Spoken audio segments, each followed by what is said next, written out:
मेरा नाम ओपी तिवारी है। मैं यूआरडी एकेडमी बांदा से बात कर रहा हूँ। आज हम एक ऐसे मुद्दे पर डिस्कस करने वाले हैं जो वर्तमान में सोशल मीडिया में भी ट्रेंड कर रहा है और बुद्धिजीवियों के बीच में भी एक बहुत बड़ा मुद्दा उभर करके आया है। और उस मुद्दे का नाम है सेव लक्षद्वीप कैंपेन। लक्षद्वीप की सुरक्षा की जाए, इसके लिए एक लगातार कैंपेन चलाया जा रहा है सोशल मीडिया के थ्रू, और बुद्धिजीवियों के बीच भी एक चर्चा का विषय बना हुआ है कि कैसे लक्षद्वीप के पारंपरिक और सांस्कृतिक विविधता को नष्ट करने की कोशिश की जा रही है। ये सारा का सारा वर्तमान में एक मुद्दा चल रहा है, उसी पर आज हम पूरा डिस्कस करेंगे जाकर।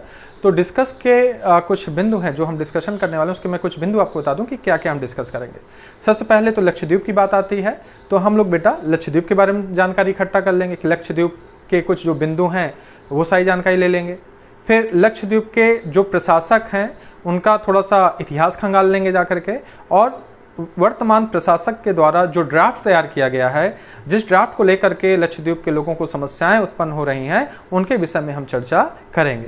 और अंत में हम एक निष्कर्ष भी निकालेंगे कि आखिर निष्कर्ष क्या निकलता है। निष्कर्ष कौन होता है? बीच का रास्ता। क्योंकि आपको लिखने के दौरान आप जो आंसर राइटिंग करेंगे जाकर मेंस में, एग्जाम में जब आप मेंस में देंगे तो उस समय आंसर राइटिंग के दौरान क्योंकि बीच का रास्ता भी आपको निकालना होता है, तो वो भी हम बात कर लेंगे जाकर के। तो मेरी बात को सभी बच्चे, चाहे वो सिविल की तैयारी कर रहे हों वो बहुत ध्यान से सुने, जो वनडे एग्जाम की तैयारी कर रहे हैं वो भी बहुत ध्यान से सुने, और सभी बच्चे लोग बार बार, मैंने बता रहा हूँ कि बार बार मेरी बातों को सुने। अब चीज़ें बहुत आसानी से आपको समझ में आएंगी। चलिए पहले हम लोग बात कर लेते हैं लक्षद्वीप के बारे में। तो लक्षद्वीप जो है बेटा, वो भारत के पश्चिमी तट पर अरब सागर में स्थित एक द्वीप है जो लगभग 36 द्वीपों से मिलकर के बना है। और ये सारे के सारे द्वीप प्रवाल भित्तियों से निर्मित हैं, कोरल रीफ से निर्मित हैं। ये जो 36 द्वीप हैं, इन 36 द्वीपों में सभी द्वीपों पर लोग निवास नहीं करते हैं, कुछ ही द्वीपों पर लोग निवास करते हैं जाकर। और इन 36 द्वीपों की जो दूरी है लगभग केरल की कोची बंदरगाह से लगभग 200 से 440 किलोमीटर के बीच में है। अधिकतर इनका जो व्यापार है मुख्यतः वो केरल के कोची बंदरगाह से ही होता है जाकर के। और यहाँ पर कुछ बातें आपको और पता होनी चाहिए कि जो लक्षद्वीप है उसे के नीचे हमारा मालदीव है। मालदीव की अगर हम बात करें जाकर, तो यहाँ पर एक प्रश्न उठता है। यहाँ पर दो चैनल हैं, एक 8 डिग्री चैनल और एक 9 डिग्री चैनल। तो 8 डिग्री चैनल आपका जो लक्षद्वीप का मिनिकॉय द्वीप है वो मालदीव से 8 डिग्री चैनल से अलग होते हैं। और लक्षद्वीप की राजधानी कावारत्ती है, तो कावारत्ती और मिनिकॉय के बीच में 9 डिग्री चैनल पड़ता है। तो याद कर लीजिए, 8 डिग्री चैनल आपका मालदीव और मिनिकॉय द्वीप के बीच में है, 9 डिग्री चैनल आपका मिनिकॉय और कावारत्ती के बीच में है। कावारत्ती लक्षद्वीप की राजधानी है।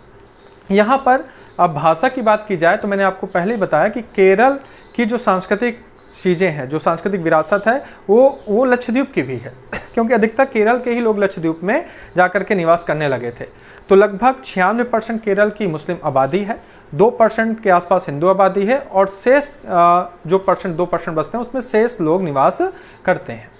तो यहाँ पर जो भाषा है मलयालम है, केरल की भाषा मलयालम है, और आपके लक्षद्वीप की भाषा भी मलयालम है। तो मलयालम में लक्षद्वीप का जो अर्थ होता है 1 लाख द्वीप।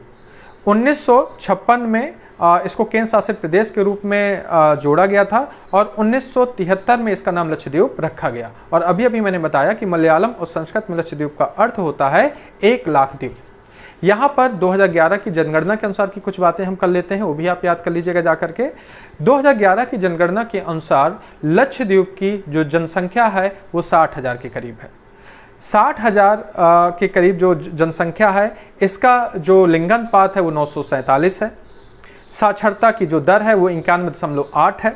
अगर देखा जाए तो पूरे राज्यों और केंद्र शासित प्रदेशों में अगर बात की जाए तो शायद बस दूसरे नंबर पर आता है साक्षरता के मामले पर, और केंद्र शासित प्रदेश में पहले नंबर पर साक्षरता के मामले में आता है। यहाँ पर अगर हम बात करें, इसका जो जनघनत्व 2149 है। 2149 का मतलब समझ में आ रहा होगा कि ये बहुत डेंस बसा हुआ है, बहुत सघन बसा हुआ है। यहाँ की आबादी बहुत सघन है जाकर के। यहाँ पर इसकी 10 की वृद्धि जो है 6.3 है, और फर्टिलिटी रेट जो है वो 1.3 है। तो यहाँ पर मैंने कुछ बातें आपको बताई, याद कर लीजिएगा। मैं फिर से एक बार रिवाइज कर दे रहा हूँ, जल्दी से याद कर लीजिएगा। आप मेरे लेक्चर को आप क्लास की तरह सोचिए, बिल्कुल मैं जैसे क्लास में पढ़ाता हूँ बिल्कुल उसी तरह आप सोचिए जाकर कि 2011 की जनगणना के अनुसार 60,000 इसकी आबादी है। कोई पूछे कि इसकी साक्षरता कितनी है, तो 91.8 इसकी साक्षरता है। लिंगानुपात कोई पूछे तो 947 है। जनघनत्व कितना है? 2149 है। 10 की वृद्धि 6.3 है और फर्टिलिटी रेट 1.3 है। क्राइम रेट सबसे कम है पूरे देश में यहाँ पर। ये सारी बातें कहीं ना कहीं लक्षद्वीप को अन्य राज्यों से बेहतर बनाने की कोशिश करते हैं। 32 वर्ग किलोमीटर का क्षेत्रफल है, जो केंद्र शासित प्रदेश में सबसे छोटा क्षेत्रफल है, सबसे छोटा राज्य क्षेत्रफल के मामले में। और हमारे यहाँ जो केंद्र शासित प्रदेश है वो 8 है, याद रखिएगा। पहले 9 थे, लेकिन 2020 में दादरा नगर हवेली और दमन दीव को जब मिला दिया गया तो हमारे 8 केंद्र शासित प्रदेश बचे जाकर। तो ये मैंने आपको कुछ बातें लक्षद्वीप के बारे में जाकर के बताई। अब यहाँ पर कुछ बातें हम कर लेते हैं कि लक्षद्वीप का प्रशासन कैसे चलता है, क्योंकि अब यहीं से कहानी आगे बढ़ेगी जाकर। तो लक्षद्वीप में 3 प्रकार का प्रशासन है। लक्षद्वीप में लोकसभा की 1 सीट है, यानी कि लक्षद्वीप से एक मेंबर ऑफ पार्लियामेंट है जो संसद में जाकर उसका प्रतिनिधित्व करते हैं लक्षद्वीप का। दूसरा यहाँ पर लोकल गवर्नेंस है, जिसको हम पंचायती राज व्यवस्था कह सकते हैं। और तीसरा यहाँ पर केंद्र सरकार के द्वारा एक एडमिनिस्ट्रेटर या प्रशासक की नियुक्ति की जाती थी, और प्रशासक हमेशा या तो IAS होते थे या IPS होते थे। पहली बार यहाँ पर जो लक्षद्वीप में प्रशासक के रूप में आए जब 4 दिसंबर 2020 को दिनेश्वर शर्मा जी की मृत्यु हो गई, जो एक IPS अधिकारी थे। जब उनकी मृत्यु हो गई तो यहाँ पर प्रफुल्ल खोड़ा पटेल जी को प्रशासक के तौर पर नियुक्त किया गया। ये एक राजनीति से जुड़े हुए व्यक्ति थे। पहली बार परंपरा से हटकर, परंपरा थी IAS और IPS को हमेशा प्रशासक बनाया जाता था, लेकिन पहली बार केंद्र सरकार के द्वारा परंपरा से हटकर एक राजनीतिक व्यक्ति को जाकर लक्षद्वीप का प्रशासक नियुक्त किया गया। तो पहले हम लोग थोड़ा सा ध्यान रखिए कि कुछ कहानियां जब चलती हैं तो थोड़ा सा हमें कुछ चीज़ें पता भी होनी चाहिए। एग्जाम में हमें लिखना भले ही नहीं, लेकिन हम कहते हैं ना, मैंने हमेशा बताया है कि जिस विचारधारा का व्यक्ति होता है निश्चित अपनी उस विचारधारा को उस क्षेत्र पर लागू करने की कोशिश करता है। तो निश्चित है कि प्रफुल्ल कुमार पटेल जी के बारे में थोड़ा सा हमें पता होना चाहिए। तो थोड़ा सा जानकारी कर लेते हैं कि प्रफुल्ल खोड़ा पटेल जी का पुराना इतिहास क्या है। 2007 में जब गुजरात में विधानसभा के चुनाव हुए थे तो यह विधायक बनकर के आए। उस समय नरेंद्र मोदी मुख्यमंत्री के तौर पर थे, तो वहाँ पर जब ये बने जा करके विधायक बने और ये काफ़ी करीबी माने जाते हैं नरेंद्र मोदी जी के। और 2010 में जब अमित शाह को CBI के द्वारा गिरफ्तार कर लिया जाता है, उस समय इनको गुजरात का गृह मंत्री बना दिया जाता है। 2014 में जब लोकसभा के चुनाव होते हैं, लोकसभा में माननीय नरेंद्र मोदी जी देश के प्रधानमंत्री बनते हैं, तो वो 2016 में दमन और दीव में प्रफुल्ल खोड़ी पटेल या प्रफुल्ल पटेल जी को प्रशासक के तौर पर नियुक्त कर देते हैं। 2019 में दादरा नगर हवेली में भी इनको प्रशासक बना दिया जाता है। और अभी मैंने आपको बताया कि जब 4 दिसंबर 2020 को दिनेश्वर शर्मा जी की मृत्यु हो जाती है, जो प्रशासक थे लक्षद्वीप के, उनके बाद 5 दिसंबर 2020 को इनको लक्षद्वीप का भी प्रशासक नियुक्त कर दिया जाता है। यहाँ पर अगर बात की जाए कि यहाँ पर एक प्रश्न और मैं छिपा हुआ बता दूं, तथ्य है जाकर, यहाँ पर 2020 में दादरा नगर हवेली और दमन दीव को मिलाकर के एक केंद्र शासित प्रदेश बना दिया गया था, जिस कारण से भारत में अब 9 की जगह 8 केंद्र शासित प्रदेश हो गए हैं। यहाँ पर जो मैंने आपको इतिहास बताया वो चीज़ ध्यान रखिएगा, ये आगे जाकर के निकल के आती है। हमेशा जब ये दादरा नगर हवेली के प्रशासक थे तब उन्होंने भी समुद्र के किनारे की जो झुग्गी झोपड़ियाँ जो घर बने थे उनको गिरा दिया था। लोगों ने जब प्रोटेस्ट किया जा करके, लोगों ने कहा कि हमारे घर क्यों गिरा दिए गए, तो वहाँ पर धारा 144 के धारा लगा दी गई और लोगों को गिरफ्तार कर लिया गया। धारा 144 के आधार पर लोगों को वहाँ पर गिरफ्तार किया गया। तो यहाँ पर जब ड्राफ्ट तैयार हुआ, जब लोग कैंपेन चलाने लगे, तो यहाँ पर प्रशासक प्रफुल्ल पटेल जी का कहना है कि जो लक्षद्वीप है, 70 साल हो गए हैं लक्षद्वीप को आज़ादी के, लेकिन लक्षद्वीप को जो विकास करना चाहिए था वो विकास लक्षद्वीप में नहीं किया है। मैंने जो ड्राफ्ट तैयार किया है, 11 बिंदु का जो मैंने ड्राफ्ट तैयार किया है, उसका प्रमुख उद्देश्य है लक्षद्वीप को डेवलप करना, लक्षद्वीप को एक स्मार्ट शहर बनाना, स्मार्ट देश, स्मार्ट राज्य बनाना, और लक्षद्वीप को बिल्कुल मुझे मालदीव की तरह विकसित करना है। इसीलिए मैंने ये मसौदा तैयार किया है। अब जो ड्राफ्ट तैयार किया गया है उसके आधार पर लक्षद्वीप के लोगों का क्या कहना है। लक्षद्वीप के लोगों का कहना है कि ये जो ड्राफ्ट उन्होंने 11 बिंदुओं का तैयार किया है वो हमारे पारंपरिक जीवन, हमारी सांस्कृतिक विविधता को नष्ट करने वाला है। तो यही मुद्दे हैं जो 11 बिंदु हैं, आज हम वही आपसे डिस्कस करने वाले हैं कि आखिर 11 बिंदु कौन कौन से हैं, कौन कौन सी समस्याएं उत्पन्न हो रही हैं और बीच का रास्ता क्या है। यहाँ पर पहला जो इन्होंने नियम बनाया जा करके, यहाँ पर इन्होंने लक्षद्वीप विकास प्राधिकरण बनाया, लक्षद्वीप डेवलपमेंट अथॉरिटी रेगुलेशन 2021 का निर्माण किया, जिसके तहत ये कहा गया कि कहीं भी अगर शासन को लगता है, प्रशासन को लगता है, प्रशासक को लगता है कि कहीं भी हमें निर्माण कार्य करने हैं, कहीं भी हमें ज़मीन अधिग्रहित करनी है, तो हमें वहाँ से जनता से उनसे पूछने की आवश्यकता नहीं है। हम किसी भी ज़मीन को कैप्चर कर सकते हैं विकास के नाम पर। अब यहाँ पर एक नकारात्मक बिंदु यही है ना कि आप जो लोग वहाँ पर रह रहे हैं, जो काफ़ी समय से निवास कर रहे हैं, आप कहीं पर अगर होटल बनाना चाहते हैं, रिसोर्ट बनाना चाहते हैं, बड़े बड़े आप बहुमंजिला इमारतें बनाना चाहते हैं, तो आप बिना पूछे लोगों से कैसे ज़मीन अधिग्रहित कर सकते हैं? लोग इसका विरोध कर रहे हैं जाकर के। अब कहेंगे सर इसमें हर्जाना भी सरकार देगी, उसके बल दी। लेकिन यहाँ पर एक दूसरा जो बिंदु जोड़ दिया गया, भाई अगर मेरा कहीं घर गिर रहा है, मेरा घर कहीं गिर रहा है, तो विरोध का तो अधिकार है ना, मुझे अपनी बात कहने का तो अधिकार है। लेकिन दूसरा जो नियम बनाया गया उस अधिकार को भी छीन लिया गया जा करके। इस अगर जो दूसरा नियम जो हम आपसे बात करें तो दूसरा नियम आपका है prevention of anti social activities. इसको हम एंटी गुंडा एक्ट 2021 भी कह सकते हैं। याद रखिएगा, prevention of anti social activities 2021। ये एक्ट ये बनाया गया कि आप अगर कहीं पर विरोध करते हैं, कहीं आप हड़ताल करते हैं, कहीं आप धरना प्रदर्शन करते हैं, सरकार के खिलाफ कुछ कहते हैं, तो आपको न्यायालय से न जा करके पुलिस प्रशासन द्वारा गिरफ्तार कर लिया जाएगा। और गिरफ्तारी के बाद आप ना तो कोई वकील कर सकते हैं, ना आप कोई दलील कर सकते हैं। तो याद आपको आ रहा होगा, रॉलेट एक्ट याद आ रहा होगा। अंग्रेजों ने जो रॉलेट एक्ट पास किया था, ठीक उसी प्रकार का कानून इन्होंने प्रफुल्ल पटेल जी ने वहाँ पर बनाया।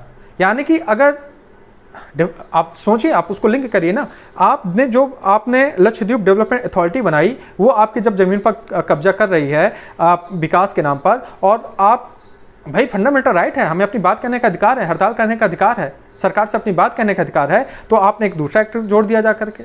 आपने जोड़ दिया कि एंटी सोशल एक्टिविटीज़ आप कर रहे हैं, इसके तहत आपको हम गिरफ्तार कर रहे हैं। दूसरा ड्राफ्ट आपने तैयार कर दिया, और इस नियम के तहत आपको लगभग 10 साल की सज़ा और 5 लाख तक के जुर्माने का प्रावधान किया गया है।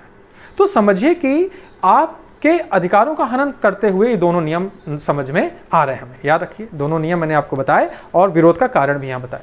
तीसरा नियम यहाँ पर है कि एनिमल प्रिजर्वेशन रेगुलेशन एक्ट 2021, पशु संरक्षण अधिनियम 2021 लाया गया। इस नियम के तहत ये कहा गया कि अब जो लक्षद्वीप है उसमें गाय और भैंस का जो मांस है, जिसको बीफ कहते हैं, इसको ना तो व्यापार किया जा सकता है, ना इसको एक स्थान से दूसरा ट्रांसपोर्ट किया जा सकता है, और ना इसको स्टोर किया जा सकता है। अगर आप ऐसा करते हैं तो ये कहीं ना कहीं कानून के खिलाफ है, और आपको यहाँ पर जुर्माना इसका भी भुगतना पड़ेगा, आपकी गिरफ्तारी भी हो सकती है। लेकिन यहाँ पर अब लोग क्यों विरोध कर रहे हैं, तो इस बात को सुन लीजिए। मैंने आपको पहले बताया कि 96% यहाँ पर मुस्लिम आबादी है। यहाँ पर जब 96% मुस्लिम आबादी है, तो यहाँ के पुराने कल्चर से ही बीफ खाया जाता है। जब बीफ खाया जाता है तो उसका व्यापार भी होता है जाकर के। तो आप किसी के भोजन पर प्रतिबंध कैसे लगा सकते हैं? लोगों का कहना है कि कैसे आप प्रतिबंधित कर सकते हैं, जब उसका भोजन ही है वहाँ पर, तो कैसे प्रतिबंधित किया जा सकता है? जैसे मैं एक उदाहरण से आपको समझाऊं, जैसे मान लीजिए मैं शाकाहारी हूँ, मैं शाकाहारी के तौर पर सब्जी रोटी दाल ये सब खाता हूँ जाकर, लेकिन कहीं कोई सरकार आ जाए, कोई प्रशासक आ जाए, कह दे नहीं कल से आपको मछली खाना है, मैं एक नियम बना दे रहा हूँ कि ये आपका बैन है, सब्जियाँ आपकी बैन है, आप इधर से उधर जा रहे हैं, तो आप सोचिए ना कि कैसे मैं जो खा रहा हूँ, मेरा पुराना कल्चर है, मैं कैसे उसको छोड़कर एकदम से दूसरी चीज़ खाना स्टार्ट कर दूँ।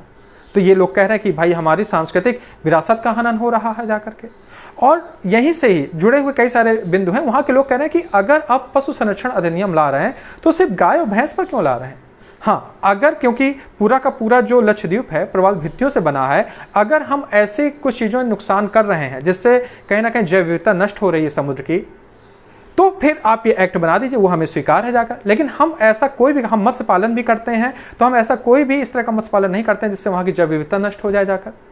आप वहाँ पर आप इस तरह का नियम बना दी तो हमें स्वीकार था, लेकिन हमारे भोजन पर प्रतिबंध लगाने का अधिकार नहीं है प्रशासक को। तो निश्चित है सांस्कृतिक विरासत है, निश्चित है कि यहाँ पर सरकार को बात सुननी चाहिए। यही हम लोग निष्कर्ष में भी लिखेंगे जाकर। ये एक बिंदु हो गया। अगला बिंदु इसी से जुड़ा हुआ जोड़ देता हूँ मैं, तो ज़्यादा आपको समझ में आएगा जाकर, क्योंकि यहाँ पर मैंने बीफ की बात की और मैंने आपको बताया कि केरल के कोची बंदरगाह से अधिकतर जो बीफ है, गाय और भैंस का जो मांस है, उसका व्यापार होता है, उसको ट्रांसपोर्ट किया जाता है जाकर के लक्षद्वीप और केरल के बीच में। तो यहाँ पर प्रशासन के तौर पर एक और नियम बनाया गया कि ये जो मालवाहक जहाज हैं जिनके थ्रू व्यापार होता है, ये मंगलौर बंदरगाह से होगा। सोचिए, मंगलौर बंदरगाह से होगा। सरकार ने अपनी तरफ से पक्ष रखा, प्रशासन ने अपनी तरफ से पक्ष रखा। उन्होंने कहा कि कोची बंदरगाह पर जो विलिंगटन द्वीप, याद होगा मैंने क्यों ज्योग्राफी बहुत अच्छा आपको मैंने समझाया, विलिंगटन द्वीप पर उन्होंने कहा कि श्रमिकों की कमी है, वहाँ पर व्यापार सही ढंग से नहीं हो पाता, दिक्कतें उत्पन्न हो रही हैं कोची बंदरगाह में, इस कारण से हम व्यापार को बढ़ाने के लिए मंगलौर बंदरगाह का सहारा ले रहे हैं। यानी कि उन्होंने इस प्रकार से चीज़ों को जोड़ा। तो एक चौथे नियम का विरोध ये भी है कि अब भाई कोची बंदरगाह से हमारा लगातार व्यापार हो रहा है, हमारा संपर्क उससे, आप अचानक कैसे उस बंदरगाह से मंगलौर बंदरगाह शिफ्ट कर सकते हैं व्यापार को, तो ये भी एक विरोध का कारण है। पांचवा बिंदु निकल करके आता है, यहाँ पर बहुत ही अच्छे अच्छे बिंदु हैं, सुनते जाइएगा। सरकार का अपना पक्ष है। सिर्फ प्रशासन, जो वहाँ के एडमिनिस्ट्रेटर हैं प्रफुल्ल पटेल जी, उनका सिर्फ ये कहना है कि मैं लक्षद्वीप को मालदीव की तरह डेवलप करना चाहता हूँ, मैं लक्षद्वीप को स्मार्ट राज्य बनाना चाहता हूं जाकर, और उसके लिए ये नियम का होना आवश्यक है।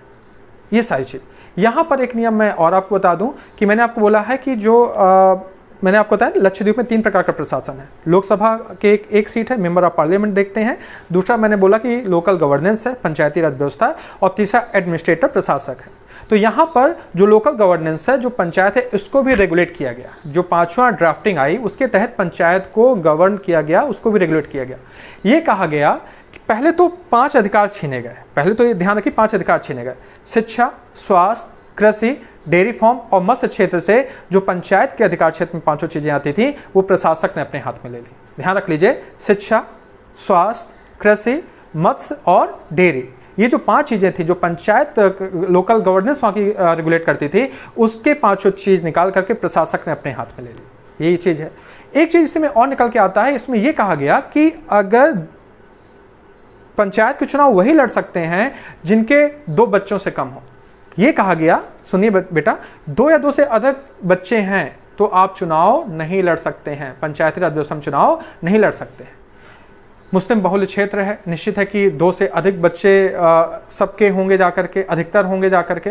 तो ये नियम लगाना है तो आपको समय के बाद लगाई धीरे धीरे। लोगों का कहना है कि इससे तो लोकल गवर्नेंस बॉडी पूरी तरह से समाप्त हो जाएगी जाकर, ये वहाँ का कहना है जाकर के। एक नियम और मैं आपको बताता हूँ यहाँ पर जाकर। यहाँ पर आपको पता होना चाहिए कि जो प्रफुल्ल पटेल जी हैं वो गुजरात से निकल करके आते हैं, और बड़ा विरोधाभास बातें आप देखेंगे। गुजरात पर शराब पे पाबंदी है, लेकिन प्रफुल्ल पटेल जी ने यहाँ पर कहा कि क्योंकि हमें इसको एक टूरिस्ट प्लेस के रूप में भी विकसित करना है, एक जो 6वां ड्राफ्ट तैयार कर रहे हैं, उन्होंने कहा कि इसको हमें एक टूरिस्ट प्लेस के रूप में डेवलप करना है, तो यहाँ पर हमें शराब अलाउ करनी पड़ेगी, यहाँ पर मदिरापान अलाउ करना पड़ेगा जाकर।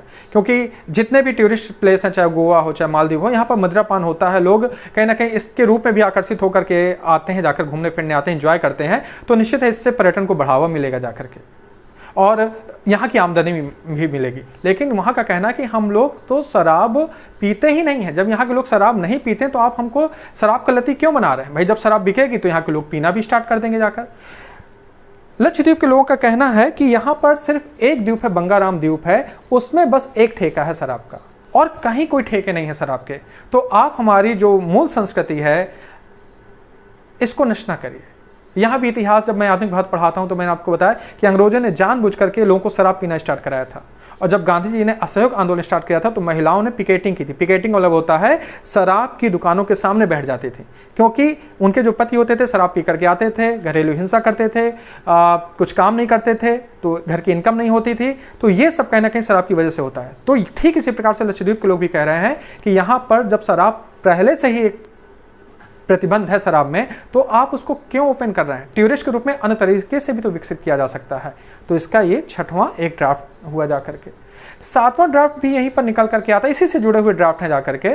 यहाँ पर एक डेयरी उद्योग के लिए कहा गया। डेयरी उद्योग सुनिएगा, यहाँ पर 2 से 3 डेयरियाँ हैं जाकर के, उनको भी मैंने बोला प्रशासक ने अपने हाथ में ले लिया है, उनको भी बंद करा दिया गया है। और ये कहा जा रहा है कि आप अमूल का दूध खरीदें। अमूल एक आपको ना चाहिए कोऑपरेटिव सोसाइटी के अंदर काम करने वाली कंपनी है, और ये भी गुजरात की कंपनी है। तो प्रशासक का कहना है कि आप सब लोग अमूल का दूध खरीदें जाकर। तो भाई अगर अमूल का दूध लोग खरीदेंगे तो इसका लाभ तो सिर्फ वहीं जाएगा ना, उस कंपनी को जाएगा जाकर के। इसी प्रकार जब आपने अथॉरिटी की बात की, अभी यहाँ पर बहुत सारी मैं आपको बातें जोड़ूंगा जाकर, आपको तो यहाँ पर डेयरी उद्योग को और बढ़ावा देना चाहिए था जाकर। तो लोग का ये कहना है कि आप यहीं के लोगों को, जो लोकल लोग हैं, उनको आप रोजगार दीजिए ना। लोग इसलिए विरोध कर रहे हैं कि अगर बाहर के लोग आएंगे तो हमारा तो रोजगार जो है वो भी छिन जाएगा जाकर के। ये सारी बातें। फिर एक बिंदु निकल करके आता है, अगला बिंदु निकल के आता है जो मैंने आपको बताया कि डेवलपमेंट, लक्षद्वीप डेवलपमेंट अथॉरिटी जो बनाया गया जाकर के, लक्षद्वीप विकास प्राधिकरण बनाया गया, उसके तहत यहाँ पर जो पहले से ठेकेदारी व्यवस्था चलती है वहां से कॉन्ट्रैक्ट बेस, जो सातवां बता रहा हूं कि जो कॉन्ट्रैक्ट बेस पर लेबर काम करती थी, जो लोकल ठेकेदार थे, उनसे वो ठेके वापस ले लिए गए और ये कहा गया कि बाहर के लोग, बाहर की कंपनी अब आएगी और यहां पर विकास कार्य करेगी। तो निश्चित है कि यहाँ के रोजगार छीनेंगे। भाई जब बाहर की कंपनी आएगी, बाहर की कंपनियों को जब कुशल श्रमिक चाहिए होगा, मान लीजिए कुशल श्रमिक नहीं है तो वो अपने यहाँ के लोग बुलाएगी, तो जो थोड़ा बहुत यहाँ कार्य मिलता था उससे भी लोग बेरोजगार हो जाएंगे। इस प्रकार से मैंने लगभग आपको 7 से 8 बिंदु जाकर के बताए।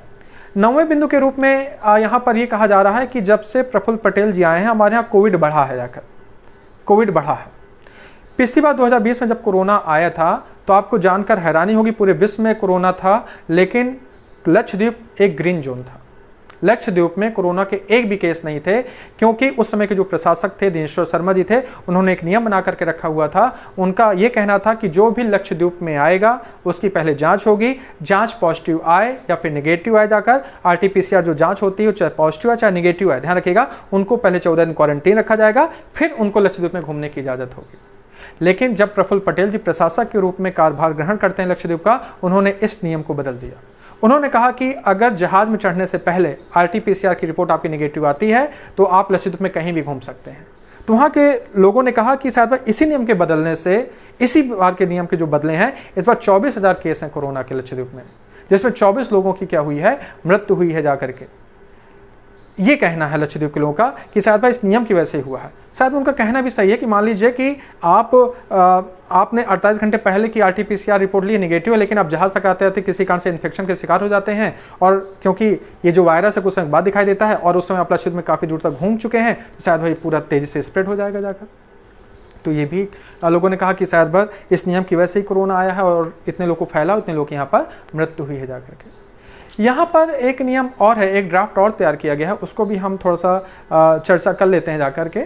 चर्चा इस तरह से है, जैसे मैंने अभी आपको बताया कि मंगलौर जो बंदरगाह है, कोची से हम लोग मंगलौर की तरफ शिफ्ट हुए जाकर के, तो इसी प्रकार से यहाँ पर एक बात निकल कर के आती है जाकर कि जो मान लीजिए मेडिकल उपचार के लिए जो चीज़ें होती थी, तो मेडिकल उपचार में अगर आप गंभीर रूप से अगर इंजर्ड हैं, जैसे मान लीजिए आप आर्थोपेडिक रूप से किसी गंभीर बीमारी से ग्रसित हो गए हैं, आपकी कुछ फ्रैक्चर हो गया जाकर, तो अब आपको जहाज़ के माध्यम से न लेकर के, जो हेलीकॉप्टर हैं उनसे न ले जा करके समुद्री जहाज़ के माध्यम से इलाज के लिए कोची या केरल की तरफ ले जाया जाएगा। तो लोग ये भी नाराज़गी है कि यार कोई बीमार व्यक्ति है तो उसको आपको हेलीकॉप्टर के माध्यम से तुरंत ले जाना चाहिए।